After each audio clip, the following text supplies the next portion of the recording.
Hello friends, स्वागत है आप सबका आपके अपने यूट्यूब चैनल पर। आज साइंस लेक्चर 3 के अंतर्गत बायोलॉजी के 70 महत्वपूर्ण प्रश्नों को हम प्रैक्टिस करेंगे, जो पेट, आरओ, एसएससी और सभी वनडे एग्जाम्स के लिए अत्यंत ही महत्वपूर्ण हैं।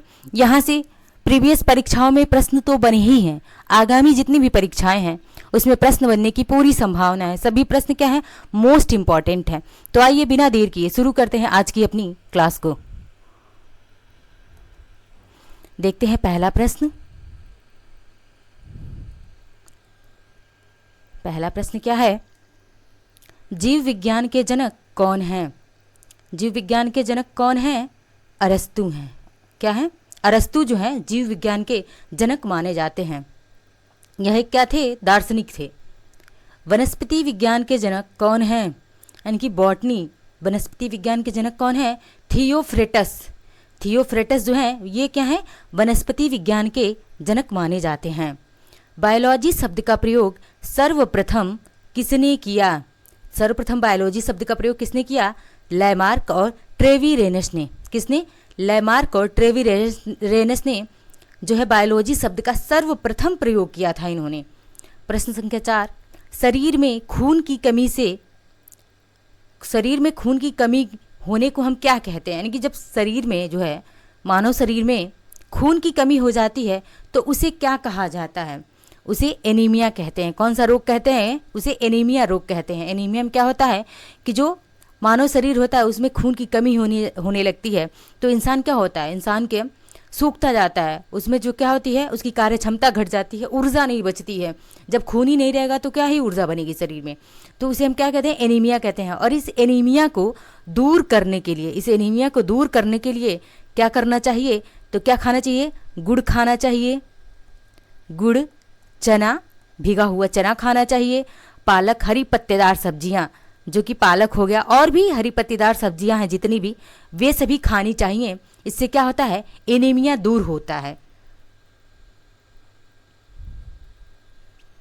बीसीजी का टीका किस रोग से बचाव करता है? यानी कि जो बीसीजी का टीका है यह किस रोग से बचाव करता है?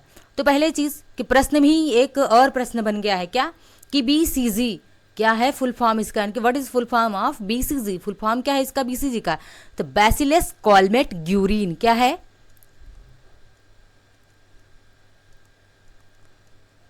बैसिलस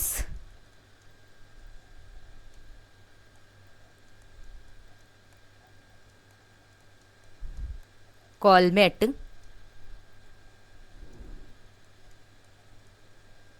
ग्यूरिन, ये इसका क्या होता है? फुल फॉर्म होता है, क्योंकि फुल फॉर्म को भी कई बार पूछा गया है।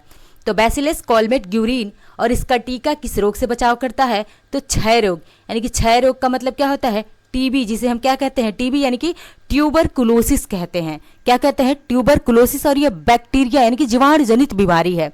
ठीक है, कौन सा जीवाणु होता है? तो ट्यूबरकुलोसिस नाम का एक जीवाणु होता है जिससे क्या होता है? टीबी या फिर क्षय रोग हो जाता है, और इसी से बचाव के लिए हमें बीसीजी का टीका लगाया जाता है। श्वसन का नियंत्रण मस्तिष्क के किस भाग से किया जाता है? यानी कि जो श्वसन का नियंत्रण है वह मस्तिष्क के किस भाग से किया जाता है? तो मेडुला ऑब्लांगेटा। कौन करता है श्वसन का नियंत्रण? तो मेडुला ऑब्लांगेटा जो है मानव शरीर में श्वसन का नियंत्रण करता है। 7वां प्रश्न है, कौन सा हार्मोन लड़ो उड़ो हार्मोन के नाम से जाना जाता है? यह प्रश्न क्या है? मोस्ट इंपॉर्टेंट की कैटेगरी में डालिए इसको, कि क्या है? कौन सा हार्मोन लड़ो उड़ो हार्मोन के नाम से जाना जाता है? Fight and fly. इसको क्या कहते हैं? फाइट एंड फ्लाई हार्मोन भी कहते हैं। कभी कभी हिंदी में ना दे करके अंग्रेजी में देता है कि फाइट एंड फ्लाई हार्मोन किसे कहते हैं? तो एड्रीनलिन। कौन सा हार्मोन है? एड्रीनलिन है, जिसे हम लड़ो उड़ो हार्मोन कहते हैं। पेनिसिलिन की खोज किसने की थी? तो पेनिसिलिन की खोज किसने किया था? अलेक्जेंडर फ्लेमिंग ने। किसने किया था? अलेक्जेंडर फ्लेमिंग ने ही क्या किया था? पेनिसिलिन की खोज किया था इन्होंने। अगला प्रश्न देखते हैं, 9वां प्रश्न, पौधों में जल का परिवहन किसके माध्यम से होता है? यानी कि जो एक पौधा, एक प्लांट होता है, उसमें जल का जो परिवहन होता है वह किसके माध्यम से किया जाता है? और यह प्रश्न जो है, इससे संबंधित ही प्रश्न क्या है? प्रीवियस ईयर पेट में पूछा गया है। तो देखते हैं प्रश्न क्या है कि पौधों में जल का परिवहन किसके माध्यम से होता है? तो देखते हैं जल का परिवहन किसके माध्यम से होता है। हम चित्र के माध्यम से इसको समझने का प्रयास करते हैं। तो आइए देखते हैं चित्र में सबसे पहले यहाँ पे क्या लिखा है, वाटर एंड मिनरल्स। कौन लेके जा रहा है? ये जाइलम लेके जा रहा है। कहाँ से? तो नीचे से, यानी कि रूट से। रूट क्या मतलब? अर्थ से जो है, पहले रूट में जा रहा है, रूट से कहाँ जा रहा है? स्टेम में, और फिर स्टेम या फिर प्लांट के जितने भी भाग हैं, लीफ हो गई, बड्स हो गई, फ्लावर्स हो गया, हर जगह प्लांट के हर जगह पे क्या, यानी कि इस ज़मीन से, इस सॉइल से यह मिनरल्स और वाटर ले रहा है जाइलम, और यह लेकर के नीचे से कहाँ जा रहा है? जड़ों से होते हुए या पौधों के ऊपरी भाग तक क्या कर रहा है? जल को लेके जा रहा है, वाटर को लेके जा रहा है। साफ देख सकते हैं चित्र में कि वाटर और मिनरल्स कौन लेके जा रहा है। ये याद रखना बहुत ही ज़रूरी है कि जो है पूछता है, यानी कि नीचे से ऊपर जाइलम जल लेके कहाँ से? तो रूट से नीचे से ऊपर लेके जाता है, और कौन? जाइलम जल लेके जाता है और मिनरल्स को भी लेके प्लांट के विभिन्न भागों में पहुंचाता है। तो पेट में ये प्रश्न पूछा था कि जाइलम क्या, मतलब जाइलम से संबंधित प्रश्न था कि जाइलम क्या काम करता है। तो जाइलम जो है प्लांट में जल लेकर जाता है। तो हो सकता है अगली बार फ्लोएम के बारे में पूछ ले, तो देख लेते हैं हम फ्लोएम के बारे में भी, फ्लोएम का क्या काम होता है प्लांट में। तो यहाँ लिखा है क्या है? फ्लोएम। क्या है? फ्लोएम। और देखिए फ्लोएम क्या करता है, तो क्या करता है ये फ्लोएम? तो फोटोसिंथेसिस, जब फोटोसिंथेसिस होता है तो वहाँ पर ये क्या करता है, जब सूर्य का प्रकाश यहाँ से, ये मान लीजिए यहाँ पे सन है, ये हमारा होगा क्या? सन। और जब सन, सूर्य की किरणें इन पौधों पर पड़ती हैं तो ये क्या करती हैं? अपना भोजन कार्बन डाइऑक्साइड की, किसकी उपस्थिति में? कार्बन डाइऑक्साइड की उपस्थिति में अपना भोजन बनाते हैं। कार्बन डाइऑक्साइड और इस जल, इस पानी की उपस्थिति में ये अपना भोजन बनाते हैं। और जब पौधे कौन भोजन बनाता है? तो ये पत्तियां, ग्रीन लीफी पत्तियां जो होती हैं, ये क्या करती हैं? भोजन बनाती हैं। किसकी उपस्थिति में? तो जो सूर्य का प्रकाश आता है और ये जाइलम जो जल लेके जाता है, इस जल से और इस सूर्य के प्रकाश से जब CO2 और जल मिलता है तो ये क्या करती हैं? पत्तियां अपना भोजन तैयार कर लेती हैं। और इसी जो तैयार भोजन है यहाँ कहाँ पे तैयार हो रहा है? तो इन लीफ में, इन पत्तियों में तैयार हो रहा है। और इसी भोजन को फ्लोएम क्या करता है? तो प्लांट के हर एक पार्ट तक, यानी कि इस रूट तक पहुंचाता है। तो जाइलम क्या करता है? रूट से पौधे के स्टेम तक, ऊपरी भाग तक जल को पहुंचाता है। और फ्लोएम क्या करता है? तो फूड को, यानी कि लीफ से, पत्तियों से फूड को कहाँ पे लेके आता है? तो जड़ों तक पहुंचाता है। यानी कि जाइलम जल ले जाता है, फ्लोएम फूड ले जाता है एक प्लांट में। तो हमारे प्रश्न का उत्तर क्या है? जाइलम है। आई होप आप लोगों को समझ में आया होगा ये कॉन्सेप्ट। गाजर का रंग किसकी मौजूदगी के कारण होता है? यानी कि गाजर का रंग जो है किसकी मौजूदगी के कारण होता है? तो कैरोटीन। क्या है? कैरोटीन।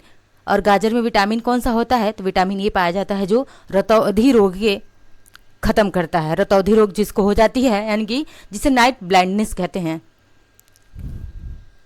अब देखते हैं फाइकोलॉजी में किसका अध्ययन किया जाता है? तो फाइकोलॉजी में किसका अध्ययन किया जाता है? फाइकोलॉजी में शैवालों का अध्ययन किया जाता है। और इसी से संबंधित एक और आता है, क्या है? माइकोलॉजी। क्या आता है? तो माइकोलॉजी। और इस माइकोलॉजी में किसका अध्ययन किया जाता है? तो माइकोलॉजी में कवक का अध्ययन किया जाता है। ये भी याद रखिएगा, फाइकोलॉजी शैवालों से संबंधित है, शैवालों का अध्ययन किया जाता है। और इस माइकोलॉजी में कवक का अध्ययन किया जाता है। कवक को हम क्या कहते हैं? फंगाई। फलों का अध्ययन क्या कहलाता है? एक दिन हम आपको सारे जितने भी लॉजी हैं, ये सारे लॉजी अलग से 5-7 मिनट के वीडियो में आपको करवा दिया जाएगा। फलों का अध्ययन क्या कहलाता है? तो पोमोलॉजी। फलों का अध्ययन क्या कहलाता है? पोमोलॉजी कहलाता है। प्रयोगशाला में सर्वप्रथम DNA का संश्लेषण किसने किया था? यानी कि प्रयोगशाला में जो है सबसे पहली बार DNA का संश्लेषण किसने किया था? तो सबसे पहली बार हरगोविंद, एक भारतीय हैं ये, हरगोविंद खुराना, इन्होंने क्या किया था? तो सबसे पहली बार प्रयोगशाला में DNA का संश्लेषण किया था। और DNA का फुल फॉर्म क्या होता है? तो DNA, यानी कि DNA का फुल फॉर्म होता है डीऑक्सीराइबो न्यूक्लिक एसिड। क्या होता है? डीऑक्सीराइबो न्यूक्लिक एसिड होता है DNA का फुल फॉर्म। आगे चलते हैं। मनुष्य में द्विगुणित क्रोमोसोम की संख्या कितनी होती है? तो मनुष्य में जो द्विगुणित क्रोमोसोम की संख्या कितनी होती है? तो 23 होती है। कितनी होती है? 23 होती है। ये याद रखिएगा, नंबर 23। एक सामान्य मानव शरीर कोशिका में गुणसूत्रों की संख्या कितनी होती है? तो कितने गुणसूत्र होते हैं? तो 46 46। जोड़े में ये क्या होते हैं? 23 जोड़े होते हैं। और इसको अगर देखा जाए ऐसे तो कितने होते हैं? 46 होते हैं। अगला प्रश्न है, गुणसूत्र में होता है, यानी कि गुणसूत्र में क्या होते हैं, क्या क्या, किससे बनकर ये क्रोमोसोम या गुणसूत्र किससे मिलकर बनता है?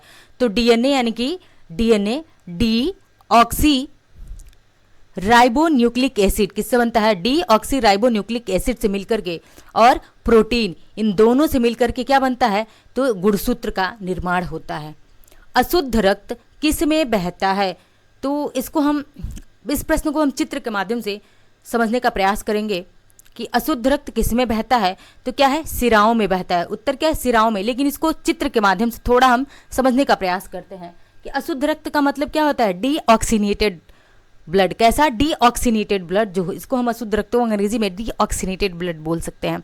तो सबसे पहली बात देखते हैं, ये हार्ट क्या है? हमारा हार्ट है। हार्ट का एक फिगर है, सबको पता है हार्ट में कितने चेम्बर होते हैं? 4 चेम्बर होते हैं। ये क्या है? राइट आर्ट्रियम और लेफ्ट आर्ट्रियम।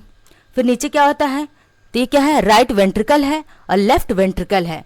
ठीक है, तो एक बार जान लेते हैं हम कि आर्टरी और फिर वेंट्रिकल कहते किसे हैं। हिंदी में क्या होता है? आर्टरी का मतलब क्या होता है, और अंग्रेजी में, हिंदी में वेंट्रिकल का मतलब क्या होता है? तो आर्टरी का मतलब होता है, क्या होता है? धमनी। आर्टरीज क्या होती है? हमारी धमनियां होती हैं। और वेंट्रिकल, जिन्हें वेन भी कहते हैं, वे क्या होती है? हमारी शिराएं होती हैं। और एक प्रश्न में पूछा है अशुद्ध रक्त किस में बहता है? तो इन्हीं शिराओं में, यानी कि कहाँ बहता है? वेंट्रिकल्स में बहता है, अशुद्ध रक्त बहता है। लेकिन आपको प्रश्न का उत्तर तो मिल गया कि कहाँ पे? तो वेंट्रिकल्स में या फिर सिराओं में अशुद्ध रक्त बहता है, डीऑक्सीनेटेड ब्लड बहता है। और हमारी जो क्या होती हैं, जितनी भी आर्टरीज होती है वहाँ पे क्या बहता है? तो शुद्ध रक्त बहता है हमारी आर्टरीज में। बट एक अपवाद है, ये प्रश्न बहुत बार पूछा अपवाद के स्वरूप, कि क्या है ये? फुफ्फुस धमनी, हिंदी में जिसे हम पल्मोनरी आर्टरी कहते हैं। क्या कहते हैं? Pulmonary artery. और ये पल्मोनरी आर्टरीज क्या करती है?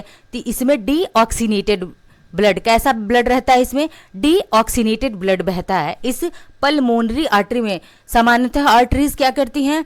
तो ऑक्सीनेटेड ब्लड, यानी कि शुद्ध रक्त लेके जाती हैं। लेकिन पल्मोनरी आर्टरी ऐसा है, फुफ्फुस धमनी ऐसी है जो जिसमें कैसा रक्त बहता है? तो डीऑक्सीनेटेड या फिर अशुद्ध रक्त बहता है। ये एक एडिशनल फैक्ट के रूप में आप लोग जान लीजिए। और एक और प्रश्न यहाँ से बनता है अरोटा के बारे में, अरोटा या फिर महाधमनी। तो अरोटा में, यानी कि जो अरोटा होता है, महाधमनी होती है, यहीं से होकर के ऑक्सीनेटेड ब्लड क्या होता है? यहाँ से डीऑक्सीनेटेड ब्लड आएगा लेफ्ट आर्टरी से, कहाँ पे आएगा? लेफ्ट वेंट्रिकल्स में आएगा। और यहाँ से जब फिल्टर होगा ब्लड तो कहाँ जाएगा? अरोटा में। कहाँ से? यहाँ से फिल्टर होकर के अरोटा में जाएगा। और इसी अरोटा से पूरे शरीर में क्या होता है? ऑक्सीनेटेड ब्लड, यानी कि शुद्ध रक्त का संचार होता है इसी अरोटा या फिर महाधमनी से। आई होप आप लोगों को कॉन्सेप्ट समझ में आया होगा। तो आगे बढ़ते हैं। मनुष्य के शरीर में सबसे बड़ी ग्रंथि कौन सी है? यानी कि मनुष्य के शरीर में सबसे बड़ी ग्रंथि कौन सी होती है? और ये कौन सी ग्रंथि है? तो देखते हैं, लिवर। क्या है? लिवर यानी कि यकृत। लिवर, जिसे हम क्या कहते हैं हिंदी में? यकृत कहते हैं इस लिवर को। और ये मनुष्य की सबसे बड़ी ग्रंथि है। देखते हैं एक बार लिवर की संरचना को हम देखने का प्रयास करते हैं। तो इसमें क्या है? चित्र में देखते हैं कि हमारा लिवर कहाँ पे है। तो ये क्या है? एक ह्यूमन का जो है डायग्राम दिखाया गया है आपको, ह्यूमन बॉडी का डायग्राम दिखाया गया है। तो इसमें देखिए ये क्या है? हमारा लिवर है। ये क्या है? लिवर है ये। और यही क्या है? मानव शरीर की सबसे बड़ी ग्रंथि है ये लिवर। ठीक है, यानी कि यहाँ से क्या है? ये बक्कल कैविटी है, मुख गुहा है। ये क्या है? मुख गुहा है। और यहाँ से भोजन हमारा क्या होता है? अंदर आता है। और ये स्लेवरी ग्लैंड्स है। ये क्या है? हमारी लार ग्रंथि है, स्लेवरी ग्लैंड्स है। और ये फूड पाइप है। इस फूड पाइप से होकर के भोजन कहाँ पे आता है? ये हमारा स्टमक है। ये क्या है? तो ये हमारा स्टमक है। और स्टमक में क्या आता है? भोजन आता है। और इस स्टमक के ठीक ऊपर क्या होता है? हमारा लीवर स्टेबलिस होता है। और इसी ये लीवर ही क्या होता है? तो मानव शरीर की सबसे बड़ी ग्रंथि लिवर ही होती है। क्या है? मानव शरीर की सबसे बड़ी ग्रंथि कौन सी है? लिवर है। इस प्रश्न को याद रखिएगा। अगला प्रश्न देखते हैं। प्रकाश संश्लेषण के दौरान निकली ऑक्सीजन किससे उत्पन्न होती है? जब जब प्लांट्स में फोटोसिंथेसिस की प्रक्रिया होती है यानी कि प्रकाश संश्लेषण होता है, तो उस दौरान जो ऑक्सीजन निकलता है वह किससे उत्पन्न होता है? प्रश्न में यही पूछा गया। तो किससे? वाटर से यानी कि जल से। क्लोरोफिल नामक पदार्थ कहाँ उपस्थित होता है? यानी कि जो पौधों में क्लोरोफिल पाया जाता है, और ये पौधों में क्लोरोफिल कहाँ पे उपस्थित होता है? तो पौधों में ये क्लोरोफिल जो होता है पौधों की कोशिकाओं में होता है। और ये क्लोरोफिल क्या करता है? तो पौधों की जो पत्तियां होती हैं, जो प्लांट्स की पत्ती होती है, उस पत्ती को क्या करता है? ये मान लीजिए किसी प्लांट की क्या है? पत्ती है, और इस पत्ती को हरा रखने का, इस पत्ती को क्या करता है? हरा रखने का काम कौन करता है? तो ये क्लोरोफिल करता है। कौन करता है? इसको हरा रखने का काम करता है क्लोरोफिल। ठीक है, इसे पर्णहरित भी बोला जाता है। और यही क्लोरोफिल क्या करता है? पौधों की कोशिकाओं में उपस्थित रहता है और इसके हरे रंग के लिए जिम्मेदार होता है ये क्लोरोफिल। मनुष्य में ऐच्छिक गतियों का नियंत्रण किसके द्वारा किया जाता है? इसको भी क्या करिए, मोस्ट इंपॉर्टेंट की श्रेणी में डालिए इस प्रश्न को, कि मनुष्य में ऐच्छिक गतियों का नियंत्रण किसके द्वारा होता है? तो सेरिब्रम। सेरिब्रम के द्वारा क्या होता है?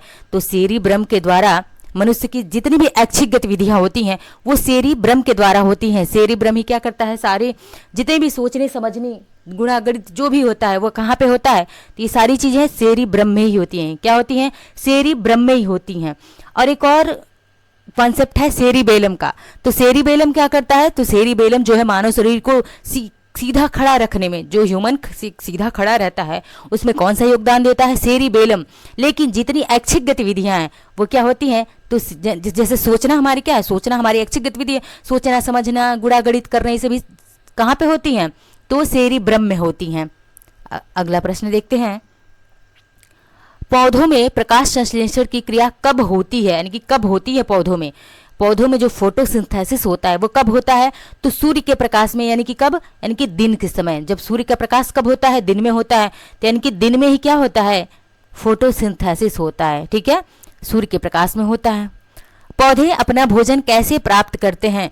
तो पौधे अपना भोजन कैसे प्राप्त करते हैं? फोटोसिंथेसिस से, प्रकाश संश्लेषण से। क्या होता है कि एक प्लांट जो पत्तियां होती हैं, जब फोटोसिंथेसिस होता है तो ये सूर्य के प्रकाश में जो पत्तियां होती है क्या करती हैं? अपना भोजन तैयार करती हैं दिन में। और किससे? तो पानी, क्या होता है? वाटर, यानी कि पानी प्लस CO2 की उपस्थिति में पौधे क्या करते हैं? अपना भोजन बनाते हैं और फोटोसिंथेसिस की प्रक्रिया के द्वारा। गाजर क्या है? तो गाजर क्या है? गाजर सबको, गाजर का हलवा, गाजर की सब्जी सबको पसंद होगा। तो गाजर है क्या? तो गाजर एक जड़ है। क्या है? जड़ है। जनरली हम लोग क्या समझते हैं गाजर को? गाजर को हम एक तना, स्टेम समझ लेते हैं, लेकिन गाजर क्या है? तो गाजर एक जड़ है। देखिए गाजर क्या है? तो गाजर एक रूट है, जड़ है ये। अब अगला प्रश्न देखते हैं। आलू का खाने योग्य भाग कौन सा होता है? यानी कि आलू जो होता है उसका खाने योग्य भाग कौन सा होता है?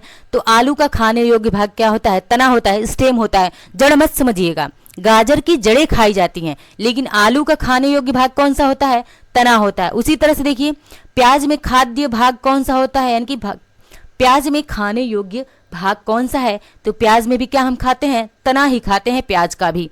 अब देखते हैं अगला प्रश्न कि सबसे लंबा जीवित वृक्ष कौन सा है? तो सबसे लंबा, विश्व में सबसे लंबा जीवित वृक्ष कौन सा है? सिकुआ या फिर सिकोया। इसे सिकोया भी कहते हैं। क्या कहते हैं?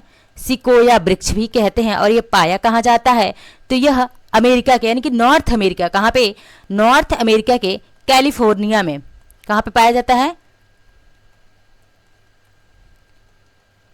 नॉर्थ अमेरिका के कैलिफोर्निया में पाया जाता है यह सबसे बड़ा जीवित वृक्ष। देख रहे हैं कितना बड़ा ये वृक्ष है, कितना विशाल और कितना बढ़िया वृक्ष है ये सिकोया।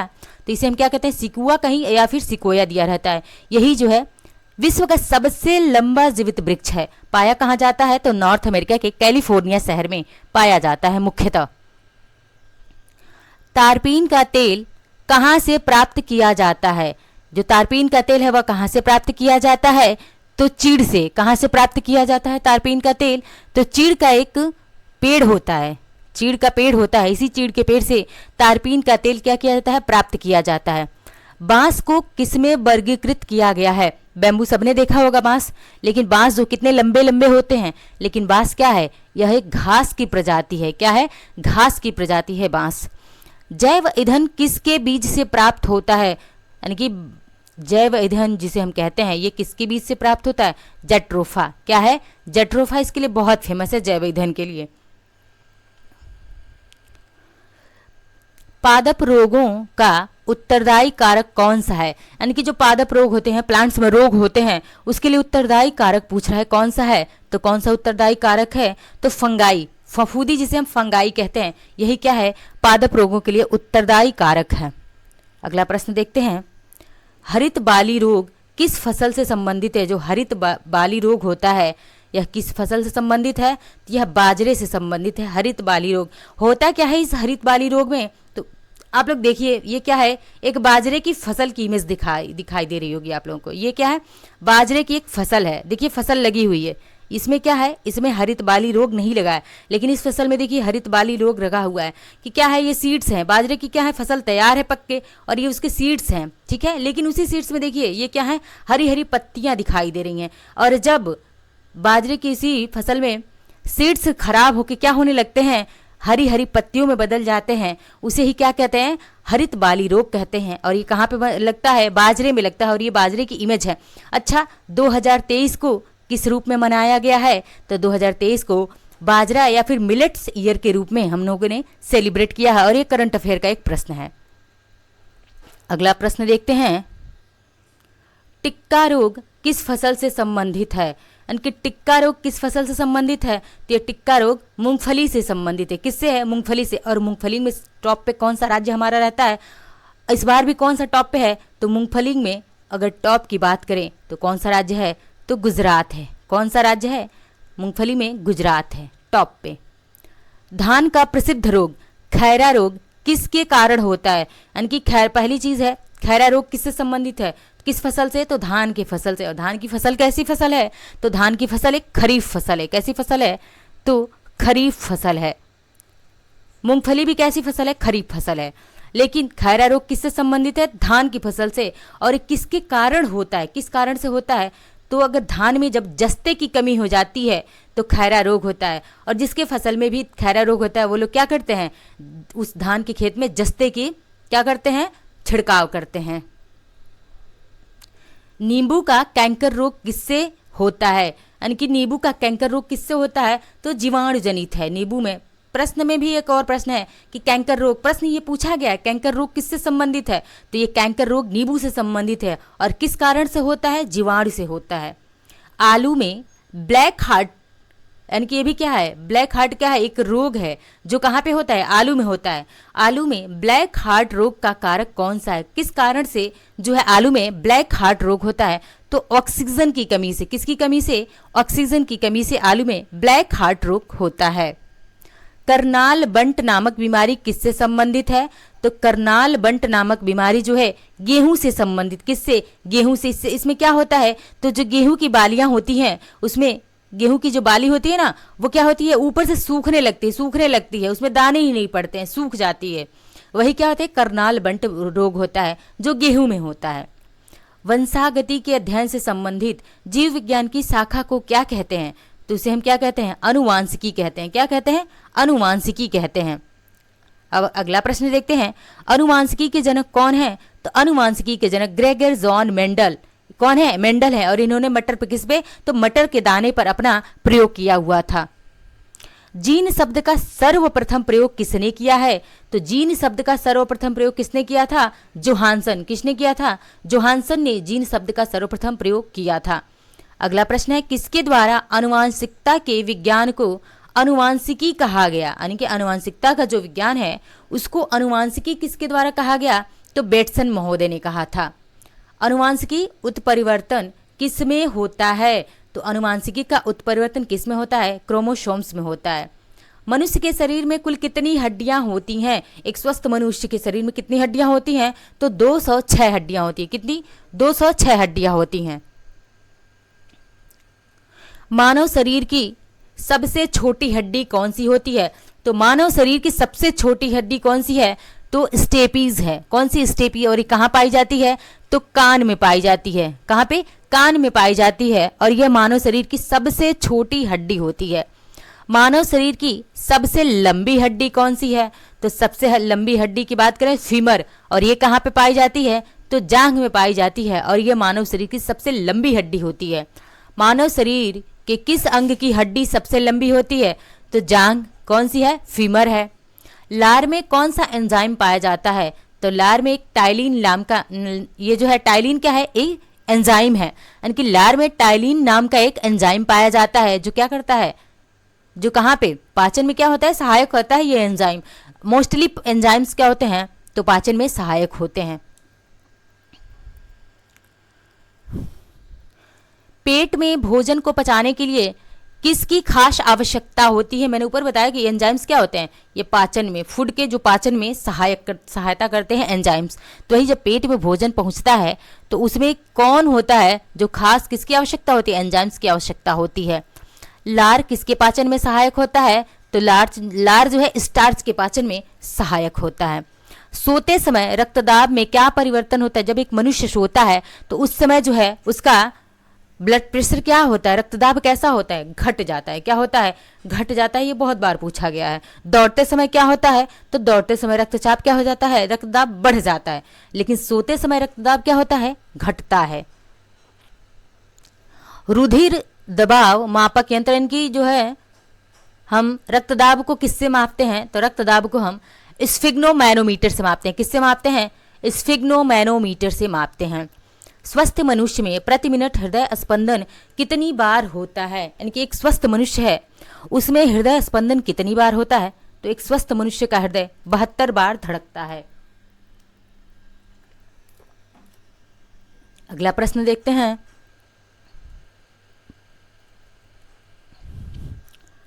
मानव हृदय में कितने कोष्ठ होते हैं? मानव हृदय में कितने कोष्ठ होते हैं? इन कोष्ठ को हम क्या कहते हैं? इन्हें चैम्बर भी बोला जाता है। क्या बोला जाता है? चैम्बर। ठीक है। तो मानव शरीर में कितने चैम्बर या फिर कितने कोष्ठ होते हैं? तो 4 कोष्ठ होते हैं। कौन कौन से होते हैं? देखिए मैंने बताया कि राइट आर्टरी यानी कि आर्टरीज का मतलब क्या होता है? धमनी होता है। क्या होता है? धमनी, जिसे हिंदी में धमनी कहते हैं। वेंट्रिकल्स का मतलब क्या होता है? तो जिन्हें हम वेंट्रिकल, इन्हें हम सिराएं कहते हैं। कि क्या कहते हैं? सिरा कहते हैं, शिरा। तो कितने चैम्बर? 4 चैम्बर। कौन कौन से? राइट आर्टरी और लेफ्ट, यहाँ पे क्या है? राइट आर्टरी और लेफ्ट आर्टरी, 2 आर्टरीज हैं। राइट आर्टरी है और लेफ्ट आर्टरीज है। फिर नीचे आते हैं यहाँ पे, तो यहाँ पे क्या है नीचे?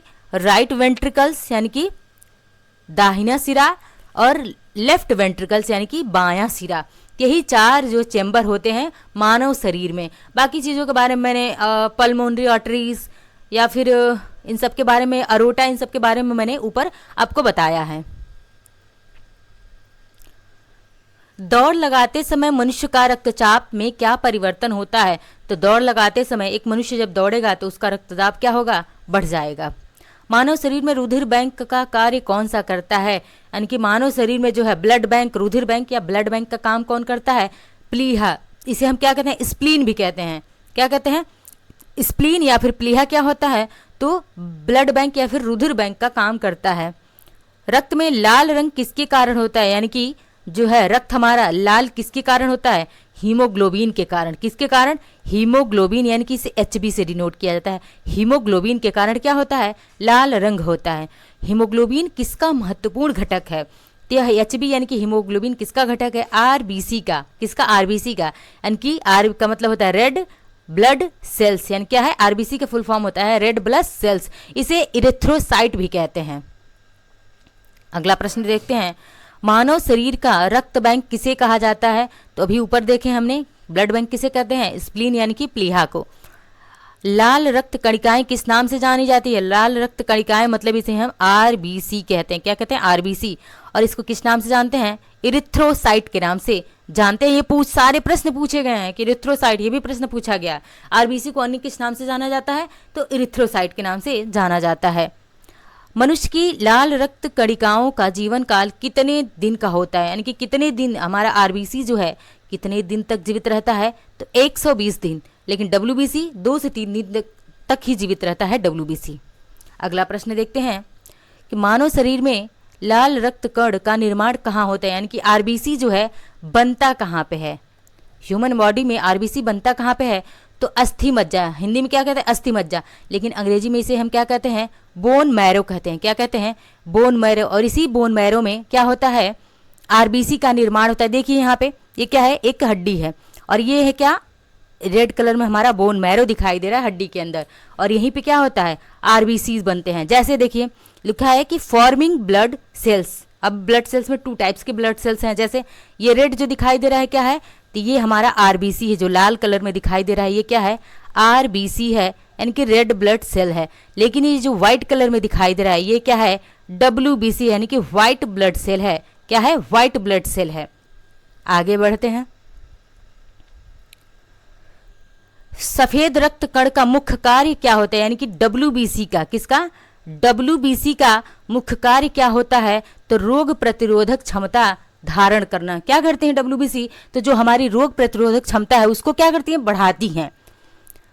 रक्त समूह की खोज किसने की थी, ब्लड ग्रुप यानी कि रक्त समूह की खोज किसने किया था, लैंडस्टीनर ने किया था। कितने टाइप के ब्लड खोजे थे, तो 4 टाइप के, ए बी और ओ। ये 4 टाइप के इन्होंने क्या किया था, तो रक्त समूह की खोज करी थी लैंडस्टीनर ने।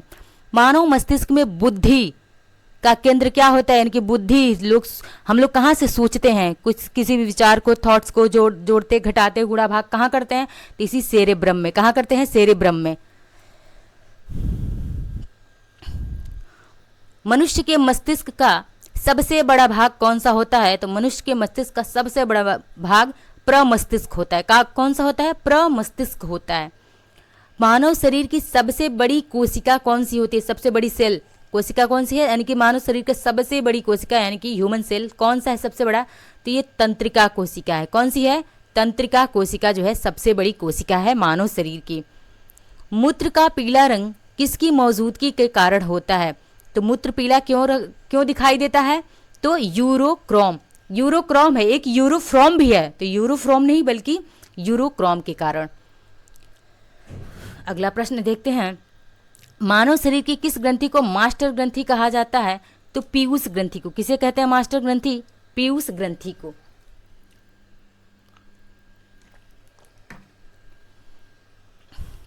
अगला प्रश्न है मनुष्य के शरीर की मनुष्य के शरीर की सबसे छोटी ग्रंथि कौन सी है, तो सबसे छोटी ग्रंथि अगर पिट्यूटरी ग्लैंड कौन सी है, तो पिट्यूटरी ग्रंथि, जिसे पीयूष ग्रंथि भी कहते हैं। क्या कहते हैं इसे हम पीयूष ग्रंथि भी कहते हैं। क्या कहते हैं पीयूष ग्रंथि भी कहते हैं इसको, या फिर पिट्यूटरी ग्रंथि भी कहते हैं। और ये क्या होती है मानव शरीर की सबसे छोटी ग्रंथि होती है। भोजन में प्रोटीन की कमी से कौन सा रोग होता है, जब मानव शरीर में यानी कि जब प्रोटीन की कमी हो जाती है भोजन में, तो उसकी कमी से कौन सा रोग होता है, तो इसको हम चित्र के माध्यम से अच्छे से समझते हैं, क्योंकि इससे प्रश्न बनता है और बच्चे ऑलमोस्ट कंफ्यूज रहते हैं कि प्रोटीन की कमी से कौन सा रोग होता है। कौन सा रोग होता है, तो क्वाशी-योरकर। और ये क्वाशी-योरकर रोग क्या है, तो इसको समझने का हम प्रयास करते हैं इस चित्र के माध्यम से। देखते हैं, यानी कि एक चित्र दिखाई दे रहा है जिसमें बच्चा क्या है, बच्चे का हाथ पैर ये सब क्या है, मुंह ये सब क्या है, दुबला पतला दिखाई दे रहा है, लेकिन इसका पेट इसका स्टमक क्या है, उभरा हुआ दिखाई दे रहा है, फूला हुआ दिखाई दे रहा है। दूसरा चित्र क्या दिखाया है, जिसमें बच्चा जो है पूरा कंकाल की तरह एकदम दुबला पतला दिखाई दे रहा है। तो पहले चित्र को हम देखते हैं। पहला चित्र किससे संबंधित है, तो बच्चों में होने वाली बीमारी यानी कि क्वाशी-योरकर से संबंधित है। और इस क्वाशी-योरकर में क्या क्या इसके लक्षण है, तो बच्चों के पतले और कमजोर बाल इसके पतले और कमजोर हो जाते हैं, और मून फेस यानी कि फेस जो एकदम छोटा सा हो जाता है सूख के। और पेट क्या होता है, यही क्वाशी-योरकर की पहचान है कि पूरी शरीर तो दुबली पतली रहेगी लेकिन पेट क्या हो जाएगा, निकल जाएगा, और बच्चा कितना भी खाएगा उसको लगेगा नहीं। तो ये क्या होता है, यही पहचान है क्वाशी-योरकर की। और ये बच्चों में होता ही बच्चों में है, बड़ों में तो बिल्कुल नहीं होता है, टीनेजर में बिल्कुल नहीं होता है, जो छोटे बच्चे हैं उन्हीं में होता है। और ये किसकी कमी से होता है, तो प्रोटीन की कमी से। और इस प्रोटीन की कमी से ही एक और बीमारी होती है जिन्हें हम क्या कहते हैं, मरासमस। और इस मेरास्मस को क्या कहते हैं हम? सूखा रोग भी कहते हैं। क्या कहते हैं? सूखा रोग। बहुत बार आप लोगों ने देखा होगा कि ऐसे बच्चे यानी कि मेरास्मस से या फिर क्वासियोरकर से ग्रसित बच्चों को सूखा रोग में क्या होता है, इसमें भी बाल पतले और कमजोर यानी कि बालों की डेंसिटी कम हो जाती है, मुंह भी सूख जाता है, ठीक है। और क्या होता है, मांसपेशियों के, ये सबसे ज़्यादा डेंजरस है कि मांसपेशियों को क्या करता है, नुकसान पहुंचाता है। तो ये थी आज की हमारी क्लास। आई होप क्लास आप लोगों को पसंद आया हो। पसंद आए तो लाइक शेयर सब्सक्राइब कमेंट करते रहिए। मिलते हैं अगले क्लास में इसके पार्ट 2 में। धन्यवाद।